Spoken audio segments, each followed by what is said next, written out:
Hi friends, welcome to Shrimati Kumari Telugu audio stories. గత భాగాల లింకుని డిస్క్రిప్షన్లో ఇచ్చాను. ఈరోజు రతి క్రీడ కాదు రాక్షస క్రీడ పార్ట్ 7. హారికకి ఏమీ అర్థం కావటంలే. ఆ టచ్ అభిది అని అలా నన్ను చూసి వదులుతాడా, అసలు ఎందుకు వచ్చాడు అని పిచ్చి పిచ్చిగా ఆలోచిస్తుంది. బాబు చేసే పిచ్చి పనులకు బాడీ కంట్రోల్ అవ్వను అంటుంది. తాను కంట్రోల్ తప్పకుండా ఉండటానికి ఏం చెయ్యాలి అని ఆలోచిస్తుంది. అలా ఉన్న హారికని చూస్తూ బాబులో ఉన్న టెంపర్ హైలోకి వెళ్తుంది కదా. అసలే విరహంలో ఉన్నాడు, ఆగలేస్తాడా, అసలే సిగ్గుపడుతూ సింబల్ పెట్టింది అనేసి అతని అభిప్రాయం. ఆమె కోరుకుంటుంది అని తెలిసినప్పుడు అస్సలు ఆగలేడు కదా. అందుకే అలానే హారికని బెడ్ మీద పడుకోబెడుతూ అభి తన షర్ట్ని విప్పుతుంటే హారికకి భయంగా అనిపించి ఆ టవల్ పట్టుకొని లేవబోయింది. అభి షర్ట్ పక్కన పెట్టేసి బనియన్ మీదే తను లేస్తుంది అని హారిక మీదికి చేరిపోతూ ఏంటే పారిపోతున్నావు అని ఆమె గుండె మీద కొరుకుతుంటే హారిక అరుస్తూ మీరిలా చేయటం కరెక్ట్ కాదు అని కోపంగా అన్నది. అభి అదేంటి, నువ్వే కదా నా టచ్ లేక తెగ ఫీల్ అవుతున్నాను అని మెసేజ్ చేశావు, వచ్చాక నాటకాలు ఆడుతున్నావా అనగానే హారికకి ఏమీ అర్థం కాక ఏంటి అనగానే అతను సెల్లులో మెసేజ్ చూపించాడు. ఆమె సెల్లు నుంచి అదంతా వల్లి ఆడిన నాటకమని ఆమెకు అర్థమైంది. వల్లి అలా ఎందుకు చేసిందో కూడా ఆమెకు అర్థమైంది. ఎందుకంటే అఖిల్ని తను లవ్ చేస్తున్న సంగతి హారికకి తెలుసు. అందుకే తను ఇరికించింది. వాళ్ళ లవ్ కోసం ఈ రాక్షసుణ్ణి నా దగ్గరికి పంపించింది, దొంగ ముకుంది అని. రోజు నైట్ ఇద్దరూ కలిసి పడుకునేటప్పుడు మా అన్నయ్యతో నీ రొమాన్సు అని ఏదో అల్లరి పెడుతూ ఉండేది. హారికకి ఇంకా తెలియదు సొంత అన్నయ్య అవుతాడు అభి అని. ఇప్పుడు వల్లి గురించి తను బలైంది అని బాధపడుతుంది. ఏం చెప్పాలి అర్థం కావటం లేదు. దాని సంగతి తర్వాత చెప్తా, కానీ ముందు ఈ రాక్షసుని కంట్రోల్ ఎలా చేయాలి అని ఆలోచిస్తూ మీరు ఇంతకంటే ముందుకు వెళ్ళటానికి వీలు లేదు అని మెల్లిగా భయంతో అన్నది. అభి ఎందుకు లేదే, నా ఒంట్లో కోరికలు ఉన్నాయి, నేను చేస్తున్న మాయకి నీ ఒంట్లో కూడా కోరికలు పుడుతున్నాయి, మనం ఎంత ముందుకైనా వెళ్ళినా ఏమీ కాదు అంటూ ఆమె పెదవులు అందుకుని మాయ చేస్తూ తన టవల్ తీసేస్తున్న టైంలో హారిక అభిని దూరం జరుపుతూ డాక్టర్ కొన్ని రోజులు హస్బెండ్కి దూరంగా ఉండమంది అనగానే అభి కనుబొమ్మలు ముడిపడుతూ కీర్తన సారికకు చెప్పకుండా ఉండదు, నీకు ఇష్టం లేక ఇలా మాట్లాడుతున్నావు కదూ అని కాస్త కోపంగా అన్నాడు. అతను లేస్తుంటే ఎందుకో ఆమె మనసు భరించలేకపోయింది. భారంగా శ్వాస తీసుకుని నేను డాక్టర్కి చెప్పవద్దన్నాను అంటూ కోపంగా లేచి కబోర్డు దగ్గరికి వెళ్ళి తన బట్టలు తీసి వేసుకుంటుంటే అభి కోపంతో కీర్తనకి ఫోన్ చేశాడు. కీర్తన చెప్పు అభి అంటే అభి హారికని అని నసుకుతున్నాడు. కీర్తన అవును అభి, తను ప్రెగ్నెంట్, ట్విన్స్ అని సిమ్టమ్స్ ఎక్కువ కనిపించాయి, అందుకే తనకు ఆ విషయం చెప్తే కన్ఫర్మ్ అయ్యేదాకా ఎవరికి చెప్పకండి అని తానే అన్నది. అయినా మీరు దూరంగా ఉంటున్నారు కదా అని నేను సారికకి ఏం చెప్పలేదు, ఇప్పుడు ఎందుకు అభి ఆ విషయము అని అంటుంటే అభి ఏమీ లేదు అంటూ ఫోన్ పెట్టేసి హారిక దగ్గరికి వచ్చి ఆమె నుదుటి మీద ముద్దు పెట్టి సారీ, మెసేజ్ చూస్తే ఆగలేకపోయాను, ఏదేమైనా ఈ టచ్ అయినా నాకు హ్యాపీగానే ఉంది, జాగ్రత్తగా ఉండు, నేను ఒక నెల రోజులు అబ్రాడ్ వెళ్తున్నాను, టైంకు తిను, టైంకి మెడిసిన్ తీసుకో, నీకేమి తినాలనిపించినా అది తిను అనగానే హారిక కోపంగా అభి కళ్ళల్లోకి చూస్తూ నా అమ్మ బాబు ఉన్నారు, నాకు ఇష్టమైనవి చేసి పెట్టడానికి, మొగుడు అని చెప్పుకోవటమే కానీ ప్రేమగా ఏ రోజైనా ఏం కావాలి అని అడిగావా, ఎప్పుడు నా బాడీని తినేయాలని చూడటమే కానీ ఏ రోజు నా మనసుని అర్థం చేసుకున్నావా, అయినా నీ బోడి సలహాలకి థ్యాంక్స్ అన్నది. అభికి ఆ మాట చాలా బాధగా అనిపించింది. తల్లిదండ్రులను దూరం చేశాను, వాళ్ళని తీసుకుని వస్తే హారిక యాక్సెప్ట్ చేయట్లేదు, ఇంట్లో నుంచి తను బయటికి వస్తే అతను కేర్ చేయలేస్తాడు, పట్టుబట్టి ఇక్కడే ఉంది, ఈ ఇంట్లో తన్ను ఎవరు చూసుకుంటున్నారు ఎవరు చూసుకోలేదు అనే కదా బాధపడుతుందా, అయినా మా డాడీకి తెలిసే తీసుకుని వచ్చినప్పుడు ఇంట్లో అందరికీ తెలియదా అంటే అతని అంతరాత్మ, నువ్వు కొడుకు అని అందరికీ తెలిసినప్పుడు తను కోడలను తెలుస్తుంది, అది కూడా తెలియదా అంటే నిజమే. ఏదో బాధగా జాగ్రత్తగా ఉండమని మరోసారి ఆమెను దగ్గరికి గుంజుకొని, మరి నాతో వస్తావా? నిన్ను గుండెల్లో పెట్టుకొని చూసుకుంటాను అన్నాడు. హారిక, ఎక్కడికి తీసుకెళ్తారు? నీ పెళ్ళం దగ్గరికే కదా. అవసరం లేదు. నాతో మాత్రమే మీరు ఉంటాను అంటే మీతో వస్తాను అన్నది. అభి తన బాధని మనసులో పెట్టుకొని, హారిక, సారిక పరిస్థితి ఒకసారి ఆలోచించు. నీకు బేబీని ఇవ్వబుద్ధి కాకపోయినా బాధ లేదు కానీ ఆమె నుంచి నన్ను విడదీసి నా బాధకు, సారికా బాధకు కారకురాలు నువ్వు కాకు. తనకు పిల్లలంటే చాలా ఇష్టం. మేమున్న 2 సంవత్సరాలలో తన బిడ్డను కనేది కానీ అప్పుడు నేను పిల్లల వద్దనుకున్నాను. ఈరోజు తన పరిస్థితి అలా అయిపోయింది అంటుంటే, హారిక, పిల్లలు కనకుండా హ్యాపీగా ఎంజాయ్ చేశారు అంతే కదా. అందుకే నా బాధ ఏదో నేనే పడుతున్నా, వెళ్ళండి అని కోపంగా అన్నది. కోపంగా వెళ్ళి పడుకుంది. అసహనంగా అభి బయటికి వచ్చాడు. అఖిల్ పరుగులు పెట్టుకుంటూ కారు దగ్గరికి వస్తే అభి ఫేస్ని చూసి, అఖిల్, అక్కడ ఏదో యుద్ధం జరిగినట్టు ఉంది. వెళ్ళేటప్పుడు ఉన్నంత ఆనందం వచ్చేటప్పుడు లేదు. ఇక కదిలించలేక సైలెంట్గా డ్రైవ్ చేస్తుంటే అభి ఒక్క మాట కూడా మాట్లాడలేదు. అలా ఇంటి దగ్గర దింపేసి అఖిల్ వెళ్ళిపోయాడు. అభి వెంటనే రావటం చూసి సారిక, అదేంటి అప్పుడే వచ్చేశారు, అయిపోయిందా పని అంటే, అభి సారిక కాళ్ళ దగ్గర కూర్చొని, నేను వెళ్ళింది హారిక కోసం అని అక్కడ జరిగింది చెప్పేశాడు. సారిక, హారిక కడుపుతో ఉంది. తనకు మీ అవసరం చాలా ఉంటుంది కదా. తనతో ఉండటం కరెక్ట్. అలా ఆలోచించండి అన్నది. అభి, ఏమో, ఈ ట్రిప్పుకు వెళ్ళొచ్చాక ఆలోచిస్తాను. ఈ ప్రెజర్ తీసుకోలేకపోతున్నాను. సారిక, నా గురించి హారికకి తెలియదు కానీ నీకు తెలుసు. నువ్వు లేకుండా నిన్ను ఇటువంటి పరిస్థితిలో వదిలేసి వెళ్ళిపోయే అంత మూర్ఖుణ్ణి కాదు నేను. నీ ప్రేమ తెలియని వాడిని కాదు. అనవసరంగా హారిక జీవితంలోకి నేను బలవంతంగా వెళ్ళి నేనే బాధపడుతున్నా అంటూ ఏమీ తినకుండా వెళ్ళి పడుకున్నాడు. హారిక వాళ్ళు వెళ్ళగానే ప్రవల్లిక ఆ మెసేజ్ చూపించి కోపం చేస్తుంటే, ప్రవల్లిక, అమ్మా తల్లి, రేపటి నుంచి మా అన్నయ్య కనిపించడు. అప్పుడు తెలుస్తుంది. అప్పుడు నువ్వు బాధపడతావు చూడు, అప్పుడు చెప్తా నీ సంగతి అని అంతకంటే కోపం చేసింది. నెక్స్ట్ డే అభి వెళ్లాల్సింది త్వరగా వెళ్ళిపోయాడు. అలా ఒక 2 రోజులు మౌనంగా గడిచింది. సారికాకి అభి కనిపించక హారిక అలా మాట్లాడుతుంటే ఆమె బెంగటిల్లిపోయింది. హారికాకి అభి కనిపించినప్పుడు అతని విలువ అర్థమవుతుంది. కనిపించినప్పుడు అతని విలువ అర్థం కాలేదు కానీ ఆమె కోసం అతను పడే తపన, ఆమె కేవలం ఆమె శరీరం కోసమే అన్నట్టు ఆలోచించింది. కానీ అభి రఘుపతి గారి ఇంటి దగ్గరికి వచ్చినప్పుడు ఆ పరిస్థితిలో ఉండి కూడా ఆమెను ప్రేమగా లాలించటం ఎందుకో పదే పదే గుర్తుకు వస్తుంటే బాధగా అనిపించింది.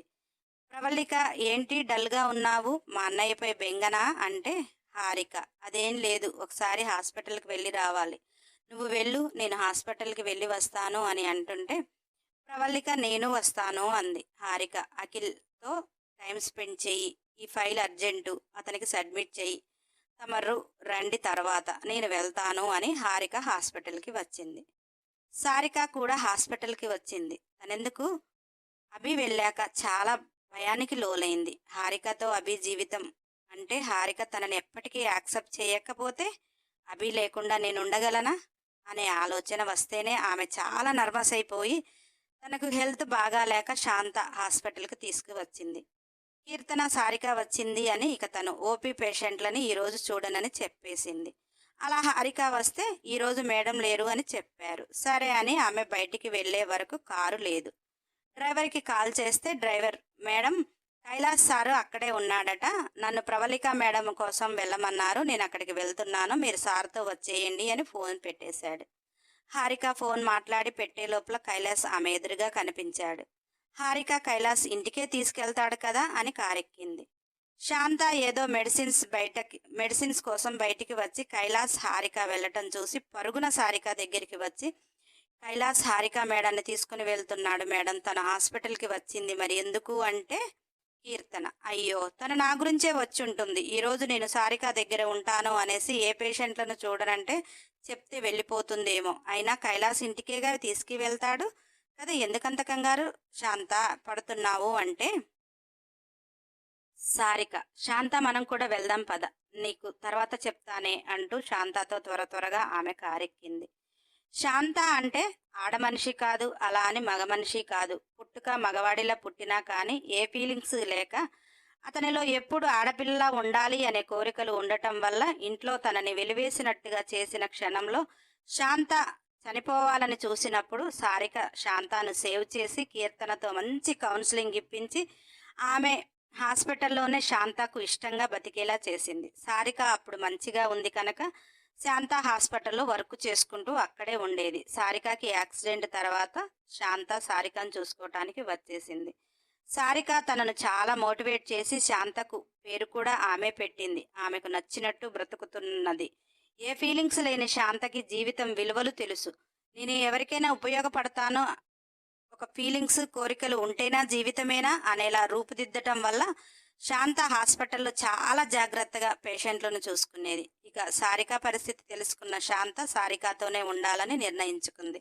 శాంతకు డ్రైవింగ్ వచ్చు. సారిక వీల్ చైర్ కార్లో సెట్ అయ్యేలా ఒక కారు ఉంది తనకి. ఇలా ఇప్పుడు శాంత డ్రైవింగ్ చేస్తూ సారికని తీసుకొని వెళ్తుంది.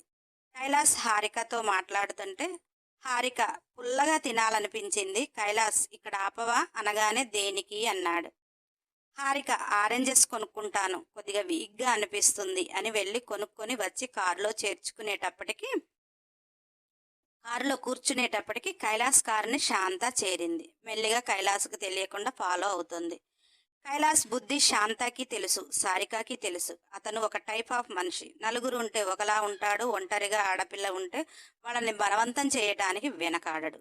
ఏదేమైనా పక్కాగా చేస్తాడు. అలా హారికకు ఏమైనా హాని కలిగిస్తాడేమోనని వాళ్ళిద్దరి భయం. అందుకనే అందులో హారిక కడుపులో అభి బిడ్డ. సారిక నేనేం చేయగలను అనుకోవటం లేదు.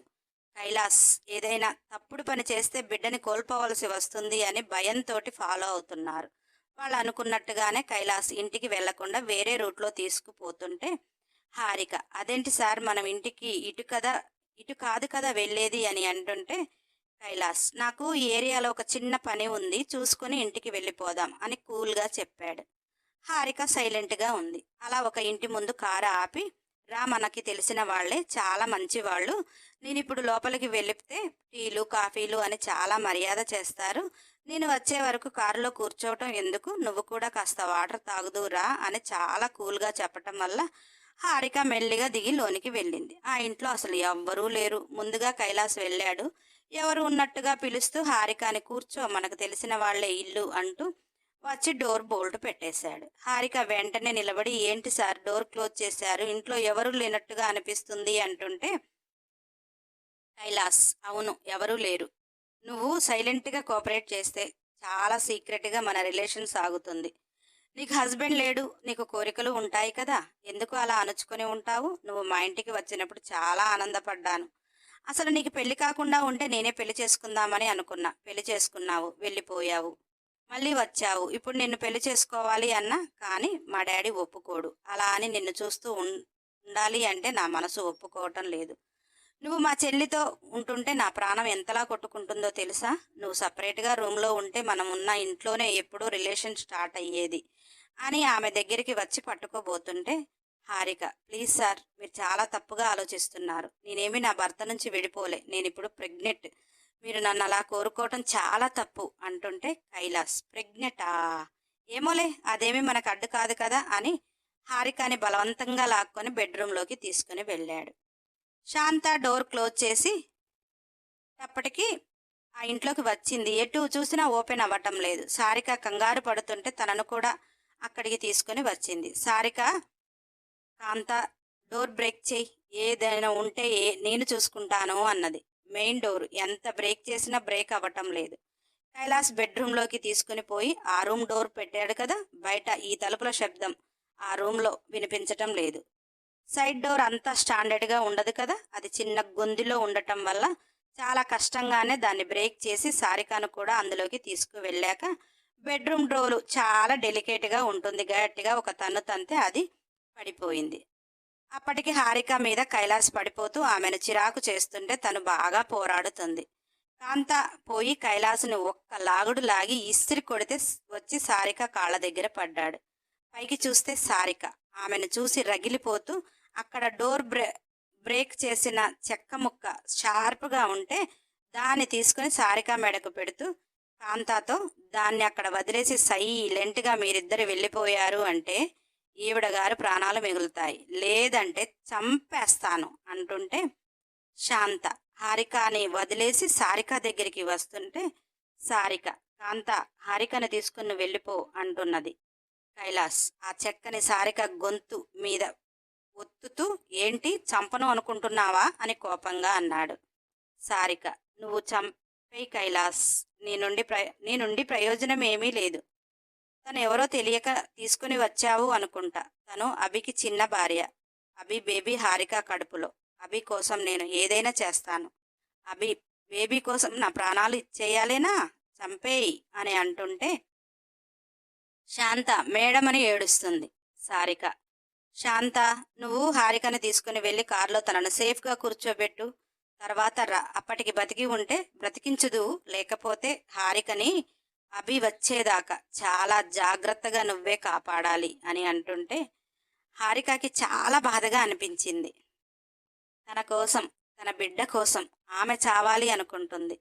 అది అభి కోసం ఆమె చనిపోవటానికి కూడా సిద్ధమైపోతుంది. అతని ప్రతిరూపం అంటే ఆమెకి ఎంత ప్రాణం. ప్రతి క్షణం ఆమెను వదిలేసి వస్తావా అని అభిని అడుగుతుంటే, ఈరోజు ఆమెను, నా జీవితాన్ని కాపాడి ఈ దుర్మార్గుడు ఏదైనా చేస్తే నా బిడ్డ, నా జీవితం సర్వనాశనం అయిపోయాక నేనెంత ఏడిస్తే ఏం లాభం? తన ప్రాణాలు తెగించి కాపాడుతున్న మనిషిని అలా ఆమె పరిస్థితిలో నేనుంటే అభి కోసం నా ప్రాణాలు ఇస్తానా అని తనకు తానే ప్రశ్నించుకుంటున్న హారికపై హారికకే అసహ్యం అనిపించింది. కాంతా వెళ్ళి హారికని కారులో కూర్చోబెట్టి లాక్ చేసి ఎంత పరుగున వచ్చిందో. శాంతకి ఎంత భయంగా ఉందంటే అంత భయంగా ఉంది. వాడు సారికని పొడి చేస్తే అభిసారు ఆమె లేకపోతే ఉంటాడా? అయినా సారిక బ్రతికి ఉంటే ఎంతో మందికి మేలు చేసే మనిషి. ఆమె పరిస్థితి అలా ఉంది అని మూలకు కూర్చోకుండా తాను ఎంతో మందిని మోటివేట్ చేస్తూ జీవితం విలువలను తెలియజేస్తుంటుంది. అటువంటి ఆమె అర్ధాంతరంగా చనిపోతే ఎలా అని పరుగున వచ్చే వరకు కైలాస్ శాంత హారికని తీసుకుని వెళ్ళగానే కోపంతో ఆ చెక్క ముక్కని సారిక గొంతులో గట్టిగా గుచ్చుతున్నాడు. సారిక వీల్ చైర్లో పాకెట్లో ఉన్న గన్ తీసింది, కాలు మీద కాల్చి పడేసింది. ఆమె అంత పకడ్బందీగా ఎందుకు ఉంటుంది అంటే తనను తాను కాపాడుకోవటానికి, తన జాగ్రత్తలో తాను ఉండాలి కదా. ఇందాకనే గన్ తీసేది, కానీ హారికకి ఇంకా రఘుపతి ఎవరు, కైలాస్ ఎవరు తెలియదు. తెలిస్తే అక్కడ ఉండదు. తనను ఒక్క కైలాస్ నుంచి కాపాడితే ఇప్పుడు రఘుపతి మామ ఏం చేయాలో అతను చేస్తాడు. అందుకే అప్పటికి సైలెంట్గా ఉంది. సారిక వెళ్ళిపోగానే అతనికి పనిష్మెంట్ ఇచ్చింది. ఒక్కసారిగా కాలులో బుల్లెట్ దిగే వరకు నేలకు ఒరిగాడు. ఆమె కాళ్ళ దగ్గర పడ్డాడు. సారిక బుల్లెట్ కైలాస్ గన్ కైలాస్ గుండెలకు పెడుతూ, ఎలా పుట్టావురా? రఘుపతి మామ దగ్గర ఇలాంటి ఎదవ శకలు లేవు. నీ తోడబుట్టిన అన్న దగ్గర లేవు. పరాయి ఆడవాళ్ళను చూస్తే నీకెందుకంత పొంగు? మీ అమ్మ కూడా గయ్యాడిది ఇలా అరుస్తుంది, కానీ అంత చెడ్డది కాదు. నీకెక్కడి నుంచి వచ్చాయిరా? మీ తాత దగ్గర లేవు. ఒకప్పుడు నా దగ్గర మిస్బిహేవ్ చేశావు. నా చేతిలో చెప్పు దెబ్బలు తిన్నావు. తర్వాత నీ అన్న భార్యను అని తెలిసి నా జోలికి రాకుండా ఉన్నావు. నీ మొహానికి ఆడపిల్లల్ని కోరుకున్నంత ఇదిగా బిజినెస్లు చేత కాదా అంటుంటే కైలాస్ కోపంగా, ఇప్పుడు నేను సక్సెస్ఫుల్ బిజినెస్ మ్యాన్ని అని బాధపడుతూ భరిస్తూ అంటుంటే సారిక, అవునా? అది నా మొగుడు నిన్ను బిజీ చేయటానికి, హారికను చేరుకోవటానికి నీ ముఖాన వేసిన ముష్టి. నువ్వు నీ తెలివితేటలతో ఆ బిజినెస్ రన్ చేయట్లే. నా మొగుడు నిన్ను పట్టించుకోకుండా ఉన్నప్పుడు నీ బతుకు రఘుపతి మామ పరపతి ఉపయోగించుకొని కూడా ఏమీ పీకలేక సున్నాగా ఉన్నావు. నా మొగుడు, ఆయన పెళ్ళం మీ ఇంట్లో ఉంటుంది అని ఒకరిని సక్కబెడుతున్నాడు. హారిక మీ అన్న పెళ్ళం అని తెలిస్తే నువ్వింత సాహసం చేయకపోదువులే, కానీ తెలియక చేశావు. నీకిప్పుడు ఈ పనిష్మెంట్ కూడా ఎందుకు ఇచ్చానో తెలుసా? నువ్వు హారిక అవి కలిసేదాకా ఆ ఇంట్లోకి వెళ్లకుండా హాస్పిటల్లో ఉండటానికి. ఇంకొక్కసారి హారిక వైపు చూసినా, వేరే ఆడపిల్లల వైపు చూసినా కానీ చంపి పారేస్తా. నా మగుడు పెద్ద కొడుకుగా ఆ ఇంట్లో అడుగు పెట్టాక అవిటి దానిని నేనే ఇలా ఉన్నాను. నా మొగుడు ఎలా ఉంటాడో నీకు కూడా తెలుసు. చక్కగా మారి ఇంటికి రాలేదనుకో, వదిన తల్లితో సమానం అంటారు కదా. నేను నిన్ను చక్కగా దారిలో పెడతా. ఎందుకంటే నా కుటుంబంలో నీలాంటి వారు ఉంటే రేపు పిల్లలు పెరిగితే నా బాబాయ్ ఇలాంటి వాడా అనేలా ఉండకూడదు అని గట్టిగా వార్నింగ్ ఇచ్చింది. శాంత వచ్చే వరకు అక్కడ చూసి ఆమె మనసు నిమ్మల పడింది. సారిక, పద శాంత అంటూ ఆమె వీల్ చైర్లోనే ఉండి రఘుపతికి లొకేషన్ పెట్టి కైలాస్ ఏం చేశాడో చెప్పేసి వచ్చి కారులో కూర్చుంది. కానీ ఆమె మెడ నుంచి రక్తం కారుతుంటే హారిక మేడం అని బ్లడ్ అన్నప్పుడు సారిక చెయ్యి పెట్టుకుని బ్లడ్ చూసుకుని నవ్వుతుంటే శాంత కంగారు పడిపోతుంటే సారిక, శాంత నువ్వేం కంగారు పడకు, అర్జెంటుగా హాస్పిటల్కి పోని. హారిక ఓకే అనేదాకా నాకు ప్రశాంతంగా ఉండదు అంటుంటే కాంత, ఏమైంది మేడం? హారిక మేడం బాగానే ఉంది కదా, నీకే అంత బ్లడ్ అంటుంటే సారిక, ఇప్పుడు తను చాలా స్ట్రెస్ తీసుకున్నది కదా, అబార్షన్ అవ్వటానికి ఛాన్సెస్ ఉంటాయి, తొందరగా పోనీ అని గట్టిగా అరిచింది. దెబ్బకు శాంత హాస్పిటల్కు పరుగులు పెట్టింది. నెక్స్ట్ ఎపిసోడ్ కోసం సబ్స్క్రైబ్ చేసుకుని వారు ఉంటే చేసుకుని బెల్ ఐకాన్ టచ్ చేసి ఖచ్చితంగా ఒక లైక్ ఇవ్వండి. కంపల్సరీ కామెంట్ చేయండి. మన ఛానల్లో కంప్లీట్ అయిన స్టోరీలు చాలా ఉన్నాయి, ప్లేలిస్ట్లో పెట్టాను, నాన్ స్టాప్గా వినండి.